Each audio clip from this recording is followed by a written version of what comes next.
All right, hello everybody, and welcome back to another episode of the 306 Fantasy Football Podcast.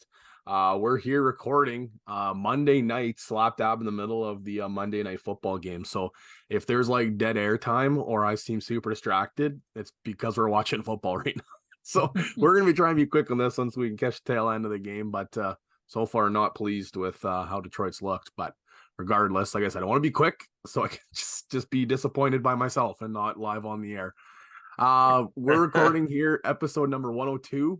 Monday night we have trick-or-treating with the kids coming up here tomorrow instead, so we're not recording on the typical Tuesday evening. So Monday night it is, and we're recording for a little trade deadline talk. We're recording for a little weeknight prep, and then we'll get into a little bit of what happened here in week 8. So I guess before we get started here, Armand, and I guess Zach too. Tough week for the boys, eh? Tough week for the boys in the old high school department. Yeah, we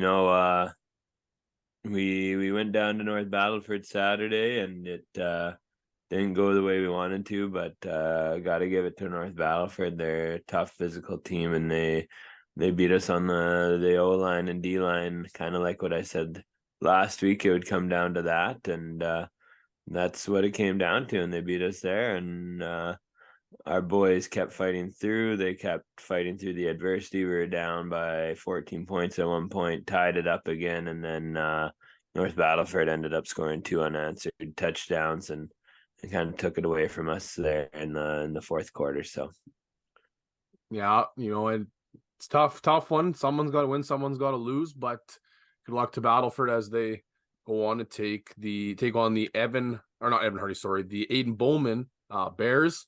They are, I think they're like ranked number 4 in Canada right now, even for the high school football of their size. So which is incredibly impressive. I think actually them and Weyburn are both top 5 in Canada, and there's a good chance they can end up playing each other in the provincial final. But regardless, good luck to Battleford as they go take on Aiden Bowman this upcoming weekend. And Zach, the Evan Hardy Souls took on the Bethlehem Stars and in the Div 2 championship game. And unfortunately for you guys, it was not quite the result either. Yeah, it was a little bit of a rough one. We probably played our worst half of football in the first half, and we did the Christian thing. We spotted them, I think, 28 points at half. So came back though. We had it within a score early on in the fourth, but we just couldn't get it any closer than that. So it was a good game though. Second half we played really good. So just wish we could have played a decent first half. For sure. Now, obviously high school's done now too. We still have a couple high schools left for provincials and whatnot, but also in other football related, Saskatchewan Talk Hilltops won their semifinals and their whatever call. I can't remember what the bowl game is called here. It's not that they won the league 2 weeks ago, and now they won their, regardless, the Canadian semifinals, and now they're going on to, in BC, they'll be playing in the finals on Remembrance Day, November 11th. So I think November 11th, if I'm not mistaken. I might have to double check that date. But regardless, the Hilltops are going once again. I know that's they were a dynasty. I think they won like 11 years or 8 years or some massive number of Canadian championships in a row. And now they're going back after a hiatus. So good luck to the Hilltops in a week prep, and then obviously heading down to the Canadian Championship as well. But before that, we'll I guess get her going. We did the Halloween question last week. So this one we got a little bit of a different topic that we'll discuss here, but I'll hit the intro and we'll get things going.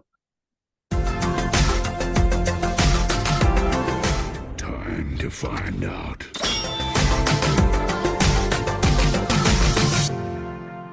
So we're recording here, like I mentioned, the Monday evening. So by the time this podcast drops, the trade deadline will have completed. And there's some names floating around there. There's the Derrick Henrys of the world. There's some big offensive players floating around with the Kirk Cousins injury, which we'll get to in a little bit here. There's even some talk that that maybe the Vikings might end up going after James Winston, sorry. So there's a lot of action that can happen, but obviously by the time this recording has dropped here on the Wednesday morning, then that deadline will have passed. But we're looking at much the same as the deadline. Our fantasy deadlines are rapidly approaching, and for most of us, it'll be in about 4 weeks, 3 weeks time that deadline will pass. So in our Dynasty League, we are going to throw out not only a name that we are looking to trade away, but also a name that we are trying to trade for as well. And maybe we'll start with the trade aways, and then we'll conclude with the trade fours. And we'll start this one off with Zach, your trade away. Well, Armin, you might want to cover your ears here because I am trading away, or I would be attempting to trade away TJ Hawkinson, tight end for the Vikings. And this has more to do with who's throwing him the ball than anything else. We saw Kirk Cousins go down this weekend on Sunday, and it looks like it's a season-ending injury. So that leads me to think Hawkinson's production could potentially take a pretty drastic turn for the worse. Looking at the quarterbacks they have on the roster right now, I believe Nick Mullins would be their second string quarterback, but he's on the IR for another week or two, I believe, which leads us to rookie quarterback Jaron Hall from BYU. Certainly not somebody that many people would be familiar with or counting on for fantasy production or real actual NFL production. So unless the Vikings can make a trade happen here in the next 24 hours or sign a veteran off the street, I wouldn't be having much hope for the entirety of that Vikings offense going forward. So that would lead me to look to trade away Hawkinson, who on the season is, I believe, tight end 3. So if you can find somebody that might have a higher opinion of the quarterback situation in Minnesota, perhaps you could trade Hawkinson for some pretty good value, because before that injury, I'm sure you could have got quite the haul for the number 3 tight end on the season. Sorry, Zach, I had to sell you there real hard. I had to interrupt you. 27-yard tutty for Jahmyr Gibbs not only solidified me a big W in a Monday night matchup, but also a fat plus 900 parlay. So the boys are pretty sparked right now. That was what we needed right there. That's a live celebration. We're invested like you guys at home too. So just as much as we're talking the demise of TJ Hawkinson, we're pretty fired up here on a Monday night. Yeah, I'm fired up. I'm fired up here. I can't talk about terrible players right now, Armin. You better go next. I didn't cover my ears there, Zach, but I'm leaning towards you a little bit on the TJ Hawkinson take. But you know what? When it comes to young quarterbacks or not very good quarterbacks, sometimes the tight end can be the security blanket. So if I'm looking to get rid of someone in the Vikings passing attack, it'd be Addison, I think. Sell him while he's hot and keep TJ because he's going to be a security blanket. My guy is Raheem Mostert. And the big reason for him is like he's just an injury waiting to happen. I'd be scared if I had him on my team and scared of him eventually getting hurt again this season and being out for a long term and having a stint on IR, especially the further we get into the season and the more touches he gets. And then you also just look at how much touches he actually gets. Snap share percentage, and he's under 60% now since Jeff Wilson has come back.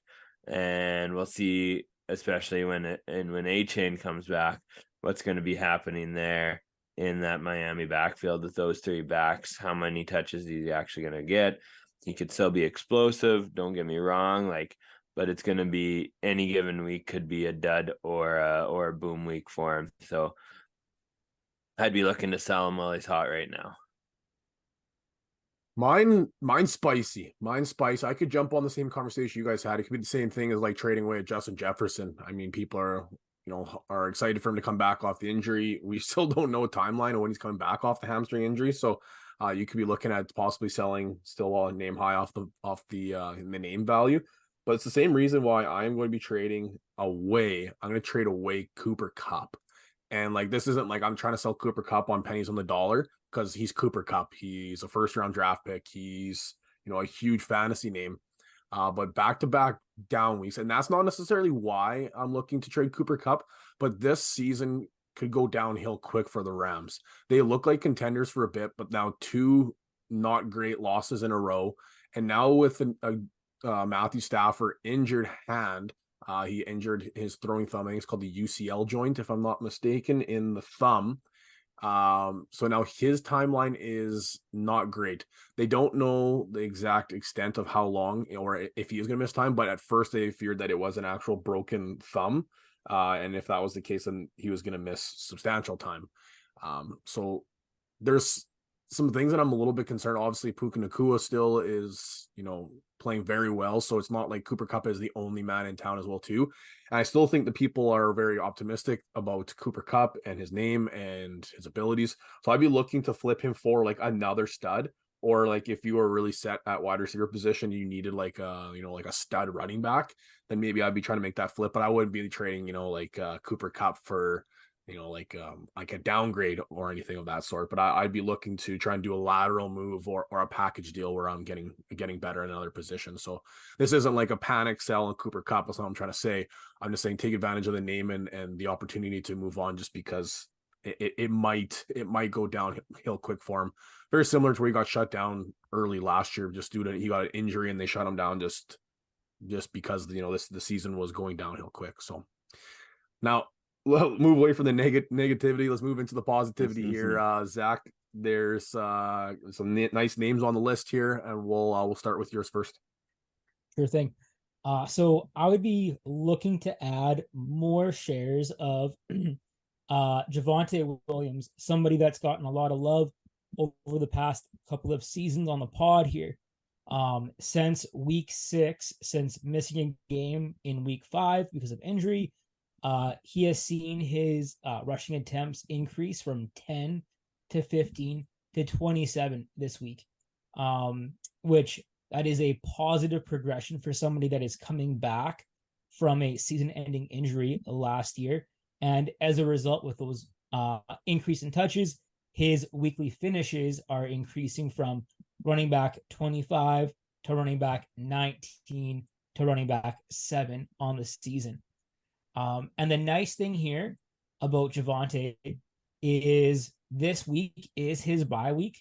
So you might be able to catch a team manager in a bit of a pickle, and you might be able to trade for him this week, knowing that he's not going to contribute to your roster, but maybe getting him on a bit of a discount because of that bye week.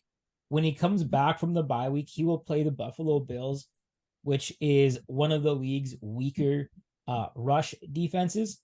Then in weeks 11 and 12, he will go against the Vikings and the Browns, 2 tougher rushing defenses.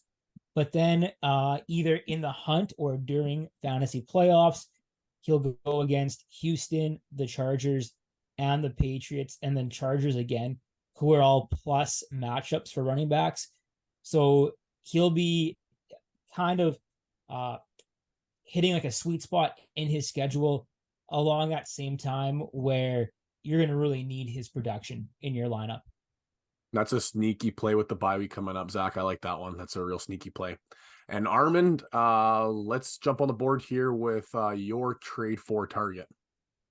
I did 2 here because the first name that came to mind, it might be a little bit too late to try and get him at a discount here, and that was Austin Eckler. Because and I talked about him a bit last week, because he just came back from injury 2 weeks ago after the bye week, and he put up 2 dud performances in a row here. And I am an Austin Eckler owner in the staff league at St. Mary's, and I was even considering moving him because I was in a spot after having him injured and having him put up those duds where like I really needed some wins here, and I was a little tilted, right? And so thinking you might be able to capitalize on that with some guys who are thinking the same way. But this week he put up a big performance in the passing game. His rushing was still awful. He hasn't been very efficient with his touches in the running game, but man, he caught 7 passes for 94 yards and a touchdown. So that really saved his fantasy output this week, and maybe somebody sees that and is still willing to move him. The other name I put down was Zay Flowers, because the rookie, he's broken out a little bit, but he's not super consistent yet. And Lamar Jackson passing the ball hasn't always been something you can rely on for a wide receiver in fantasy all the time. So that person might be still willing to move Flowers, thinking that they're selling him at his peak, when really you might be buying him mid-peak, and he might explode at the end of the season here.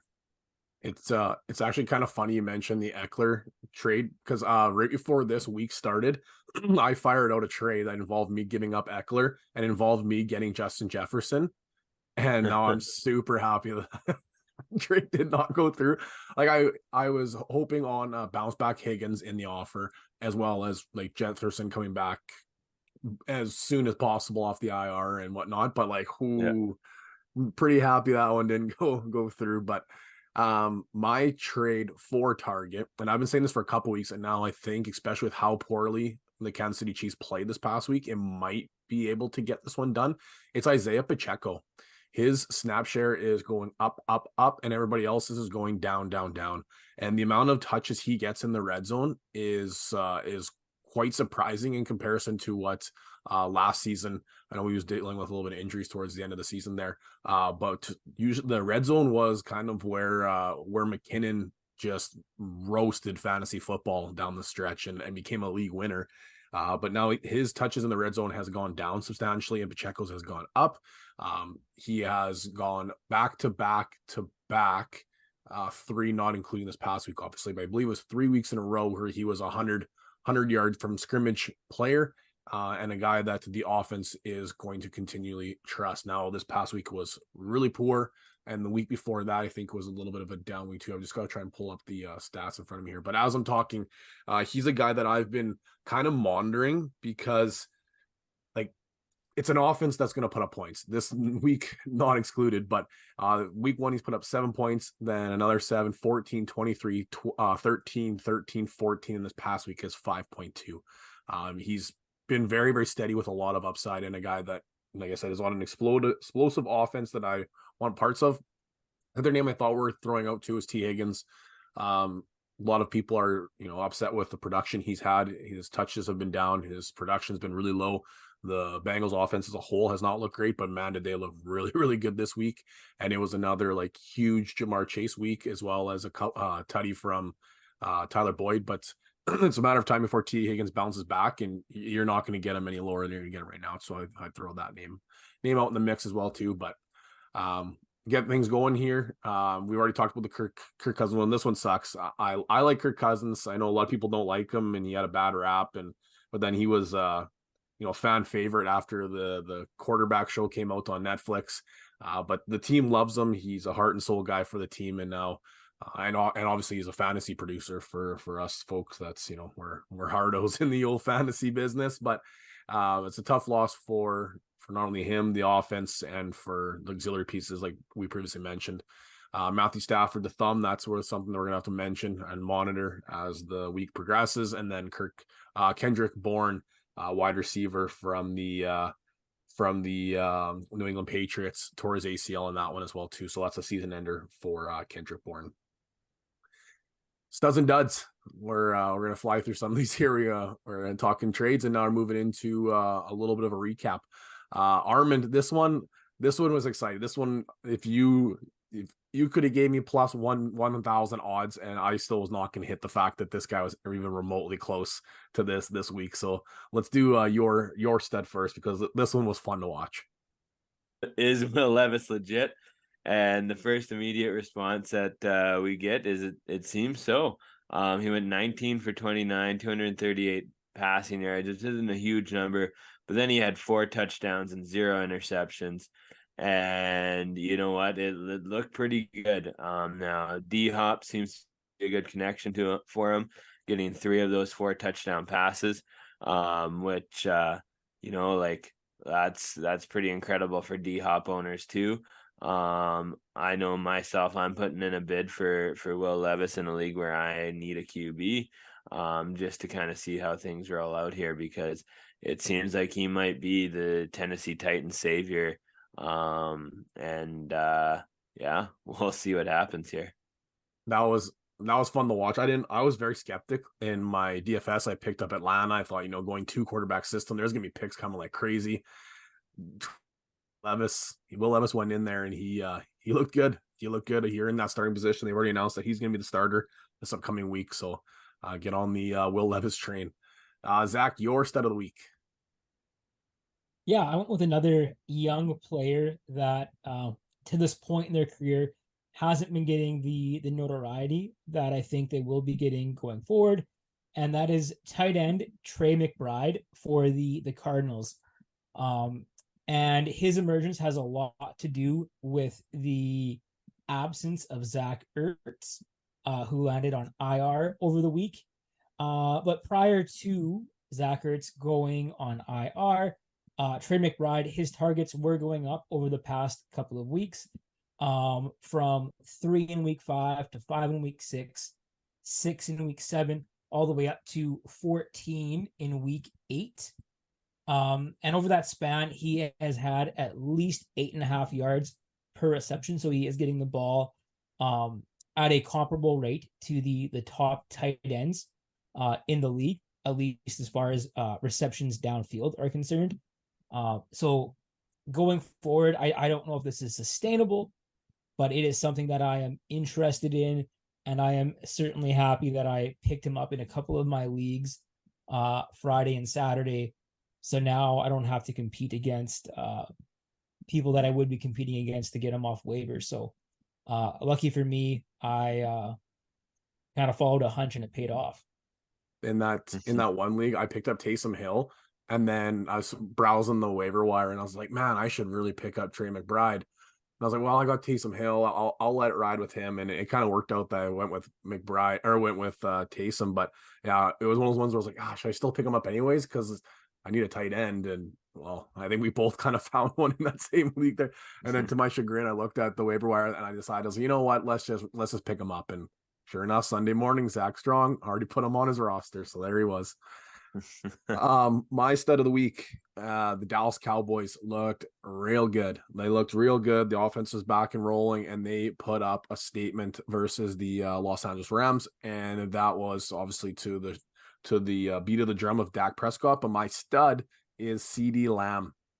14 targets, 12 receptions, 158 yards, and 2 tutties. And a lot of this happened in the first half of that football game. CeeDee Lamb was getting targeted the ball very frequent, very often, and was looking really, really good. Very happy with CeeDee Lamb so far, and he is a budding superstar in the NFL, and obviously a keystone piece to that Dallas offense. So to the not so goods. Let's just go to Zach here, because we talked about one already a little bit, but as a whole, the unit struggled. Yeah, this one was pretty tough. And I'm sure this bit a lot of people in the butt to varying degrees this week. My dud is not too sure. The 3 starting wide receivers for the LA Rams, that being Cooper Kupp, Puka Nacua, and Tutu Atwell. Of the 3, Atwell finished the highest on the week at 63 overall. So that just kind of goes to show how poor that passing game was over the weekend. And it does have a lot to do with the fact that Stafford was injured, and I believe he did miss part of that game.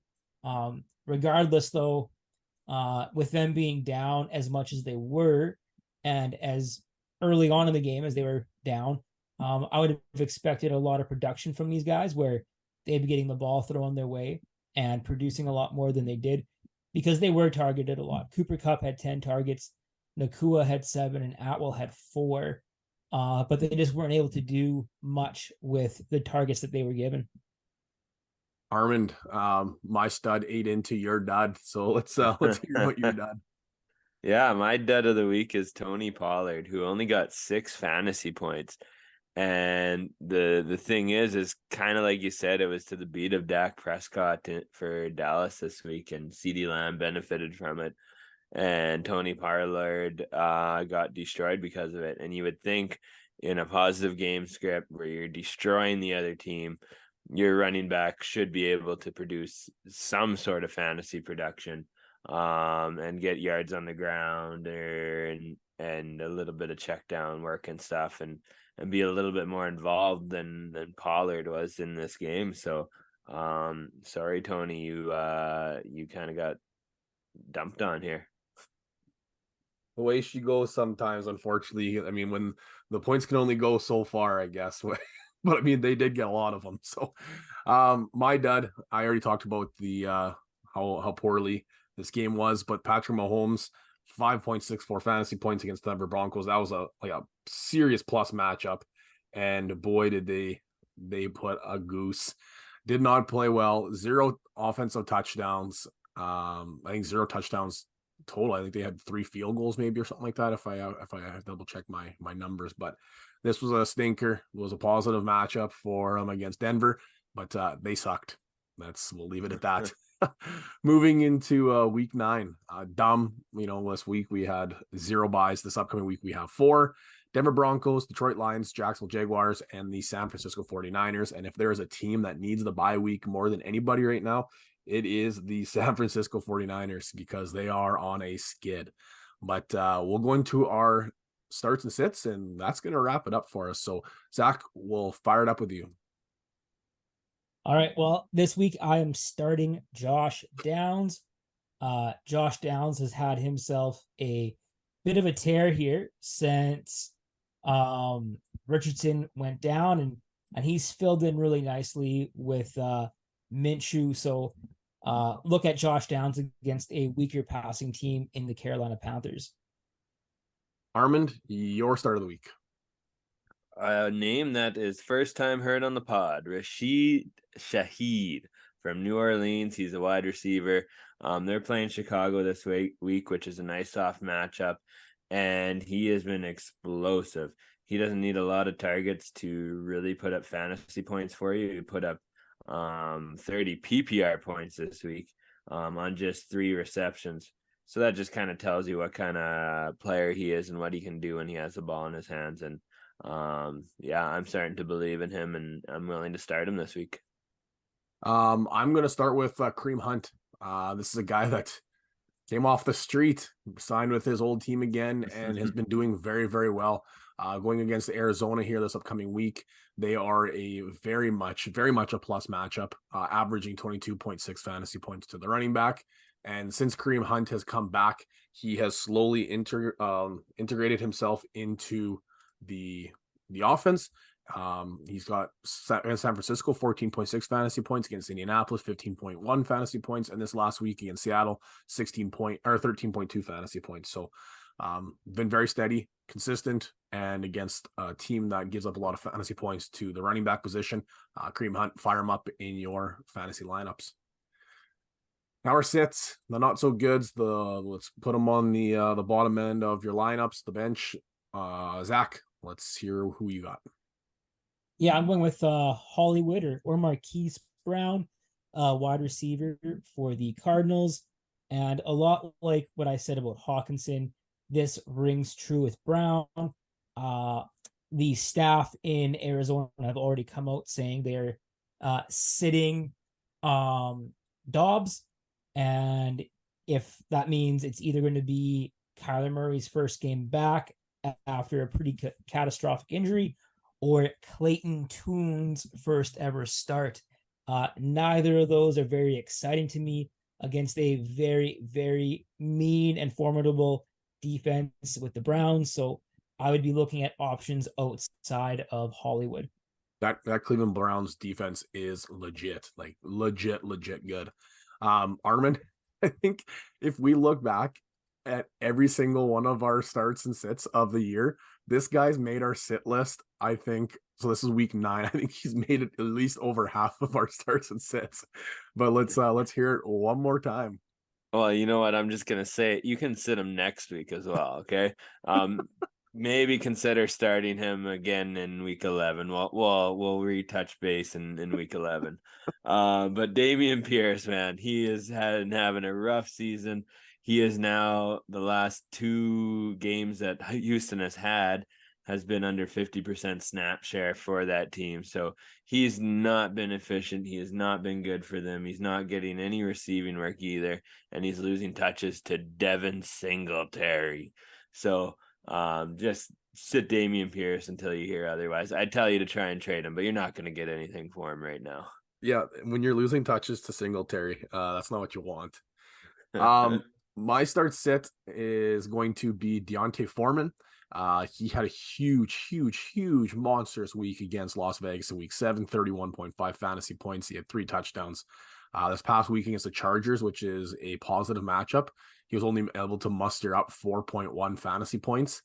So that's not going to do it. And coming up against New Orleans, who is one of the best defenses against the running back. I think they are a top 5. Oh, sorry, just outside the top 5. They are top 6, averaging 12.7 fantasy points to the position. This is going to be not great situation as well, to mention that in that previous matchup where Deontay Foreman smashed, he was the lone back in town. Now we're starting to see some of the bodies coming back. The rookie named Johnson has escaped me. Zach, help me out, please. The rookie from Denver, running back. Sorry, not Denver. From Chicago. Sorry, not Denver. My goodness. Roschon Johnson. Thank you. So he's back. He was healthy this past week, so he ate into him a little bit too. Deontay Foreman is not somebody I'd be looking to smash into my lineup too. All right. I have 9 minutes and 54 seconds left of the Monday Nighter to watch here, and I guess I don't have to really cheer for much anymore. All my match. So actually, that's a lot. I need Jared Goff, I think. Hold on, I'm just gonna check real quick while we got a second left in the pod. I need Jared Goff to get me 2 more fantasy points, and I won in every single one of my fantasy weeks matchups, which is like I'm in 12 leagues. So I don't know if I've ever done that before. And some of my teams stink. Like this one team that I need Goff to get 2 points in, we're 0-7. We're full rebuild. So this might be a miracle. But anyhow, that is a pretty rare feat, actually. I don't think I've ever done that, and I'm in 7 leagues. So yeah, this will be a magical moment if this happens. But leave it to Goff to break my heart. So that's gonna do it here for episode number 102. Week number 8 is in the books as this podcast drops. We're getting ourselves ready for week number 9. So enjoy some football this week. Good luck in your matchups, and it's hard to believe we are already over the halfway point for fantasy leagues. So enjoy the football. We got it, because it won't be long until the fantasy season will be a recent memory. Good luck in your week 9 matchups, everybody. Take care. Let's talk soon.